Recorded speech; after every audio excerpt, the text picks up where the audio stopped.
CM Revanth రెడ్డిపై తీవ్ర వ్యాఖ్యలు చేశారు బీఆర్ఎస్ ఎమ్మెల్యే పాడి కౌశిక్ రెడ్డి. తనను హత్య చేసేందుకు రేవంత్ రెడ్డి ప్రయత్నిస్తున్నారని ఆయన ఆరోపించారు. తెలంగాణ కోసం తాను చావడానికైనా సిద్ధమన్నారు. అయితే సీఎం రేవంత్ రెడ్డిపై కేసు నమోదు చేయాలని డీజీపీని కోరారు కౌశిక్ రెడ్డి.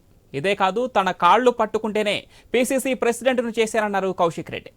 అలాంటి తనను హత్య చేయాలని అనుకుంటున్న రేవంత్ రెడ్డిని కేసీఆర్ సహకారంతో సీఎం పదవి నుంచి దించేస్తానన్నారు పాడి కౌశిక్ రెడ్డి. నువ్వు నా కాలు మొక్కితే నిన్ను పీసీసీ ప్రెసిడెంట్ అన్నాడు, నేను చేసిన. కానీ గుర్తుపెట్టుకో, ఏ విధంగా నేను ఆ రోజు పీసీసీ ప్రెసిడెంట్ గా చేసినో ఇవాళ కేసీఆర్ నాయకత్వంలో మళ్ళా నిన్ను సీఎం పదవి దించే వరకు నిద్రపోకుండా పనిచేస్తా బిడ్డ, జాగ్రత్త చూసుకో అని చెప్పి సందర్భంగా నేను హెచ్చరిస్తా ఉన్నాను.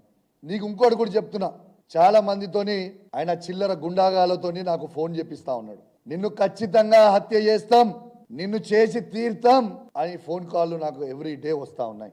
నేను అడిషనల్ ఇంటెలిజెన్స్ శివధర్ రెడ్డి గారికి నేను ఆల్రెడీ పంపించిన. నేను ఈ వేదిక ద్వారా మొత్తం చెప్తున్నా, యావత్ తెలంగాణ ప్రజలందరూ కూడా చెప్తున్నా, మీకోసం నేను చావడానికైనా సిద్ధంగా ఉన్నా. కానీ ఏనాడైనా నన్ను హత్య జరిగితే ఖచ్చితంగా దీనికి రేవంత్ రెడ్డి గారే బాధ్యత అని చెప్పి సందర్భంగా తెలియజేస్తా ఉన్నాను. అలాగే శేర్లింగంపల్లి ఎమ్మెల్యే అరకిపూడి గాంధీ అంశాన్ని కూడా కౌశిక్ రెడ్డి మరోసారి ప్రస్తావించారు. ఇంతకీ ఎమ్మెల్యే గాంధీ ఏ పార్టీ ఎమ్మెల్యేనో స్పష్టం చేయాలన్నారు కౌశిక్ రెడ్డి.